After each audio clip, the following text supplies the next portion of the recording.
अस्सलाम वालेकुम everyone, I hope you all are doing great. This your Preeti Anam. तो आज की कहानी शुरू होती है कुछ ऐसे कि हम पहले यूनिवर्सिटी के लिए निकलते हैं। तो हमने सोचा आज हम बस से जाते हैं एंड देन हम बस में बैठ जाते हैं। बट क्या होता है कि हमारा जो बस वाला होता है वो हमें हमारे ही एरिया पे छोड़ देता है। देन हमें लगता है कि हमने गलत बस कर ली है, तो हम सोचते हैं हमें दूसरी बस करनी चाहिए। देन हमने दूसरी बस की और नसीब अच्छा था कि उसने भी हमें हमारे ही एरिया पे छोड़ दिया। बट कोई नहीं, हमने सोचा कि हमें बस करनी नहीं चाहिए। अब हम सोचते हैं हम येंडेक्स कर लेते हैं। हमने येंडेक्स की। येंडेक्स यहाँ एक ऐप होता है जिसके थ्रू हम कैब से जहाँ अपनी लोकेशन डालते हैं वहाँ ईज़िली चले जाते हैं। देन हम कैब की।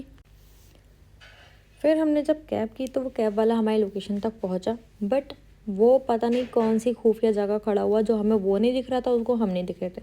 वो हमें कॉल करता है, वो कुछ बोलता है और हम कुछ बोलते हैं, हमें उसकी लैंग्वेज नहीं आती तो और उसको हमारी नहीं आती, तो हम एक दूसरे की बात समझते ही नहीं है। तो हमें अनफॉर्चुनेटली उसको कैंसिल करना पड़ा। फिर हमने दूसरी कैब की।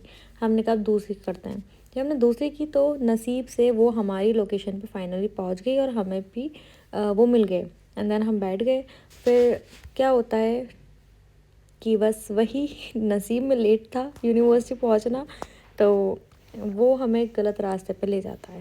फिर उसको लगता है कि वो गलत साइड मोड़ लिया है, तो वो रुकता है और बोलता है हमसे कि पीछे साइड जाना था ना।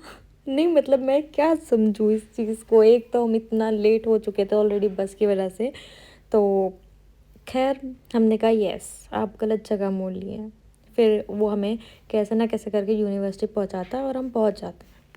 मसला ये नहीं था कि हम लेट पहुँचे, मसला अटेंडेंस का है। यहाँ पर 100% अटेंडेंस चाहिए होती है और इन केस अगर आप लेट हो जाते हो तो आपको क्लास में एंट्री तो मिलती है लेकिन आपको अटेंडेंस नहीं मिलती। और अटेंडेंस नहीं मिलने का मतलब है कि आपको ऑफिस जाना है और वहाँ से रुखसतनामा लेना है और वो आपको टीचर को देना है, जो कि ईजी नहीं होता है। ठीक है, तो उसकी वजह से हम थोड़ा घबरा गए थे कि हम ऑलरेडी इतना लेट हो चुके हैं और पता नहीं क्लास में टीचर हमारी एंट्री देगी क्या नहीं देगी। और हमें जाना था 9th फ्लोर पर, मीन्स 18 जीने चढ़ने थे।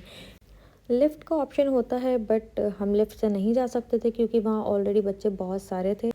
इसलिए हमने बिना देरी करे हम पहुँच जाते हैं अपने क्लास में, और क्लास में जाते हैं तो पता चलता है कि सर अपना नाम याद करा रहे हैं। खैर हम नसीब के अच्छे थे कि जब तक हम गए थे तब तक सर ने अटेंडेंस नहीं ली थी और उन्होंने हमें क्लास में भी एंट्री दी और हमारी अटेंडेंस भी लग चुकी थी। सर का बहुत मुश्किलों से नाम थोड़ा बहुत याद करने के बाद गाइस आज पता चला कि सर का नाम पढ़ने के लिए भी अलिफ अच्छे से आनी चाहिए। नहीं तो इतना अलग से तो मौलाना साहब ने भी नहीं निकलवाया। वहाँ पे ना नमक रखा है, चाट के दिखाओ। बहुत खतरनाक वाला है भाई, चाट के दिखाओ वो वाला नमक। और यहाँ बच्चों को काम पर लगाने के बाद मैं पढ़ने बैठ जाती हूँ अपना, क्योंकि सर ने सुनना था। बट हम नसीब के अच्छे रहे, वही हर बार की तरह कि सर ने हमारा नहीं सुना। फिर हमें भूख लगने लगी और हम चले गए कैफेटेरिया। थोड़ा प्यारा सा डिलीशियस सा केक खाया और फिर कॉफ़ी पी और हमें मज़ा आ गया। देन हमारी फिर एनाटॉमी की क्लास थी, फिर हम वो लेक्चर लेने चले गए थे क्योंकि लेक्चर क्लास थी। एज़ यू नो सुबह से ही नसीब ख़राब था, तो जैकेट में अपने कैफेटेरिया में ही छोड़ आई। और यहाँ बच्चे पढ़ नहीं रहे थे, मैच देख रहे थे।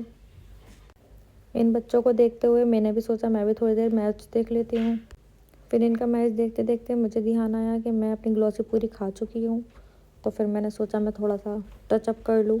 Glossy is much important in class.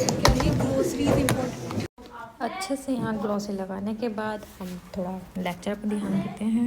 Yes, फिर अच्छे से पढ़ने के बाद हम चले जाते हैं अपने घर और यहीं करते हैं ब्लॉग को ख़त्म। So bye bye, thank you so much, please to like and subscribe our channel.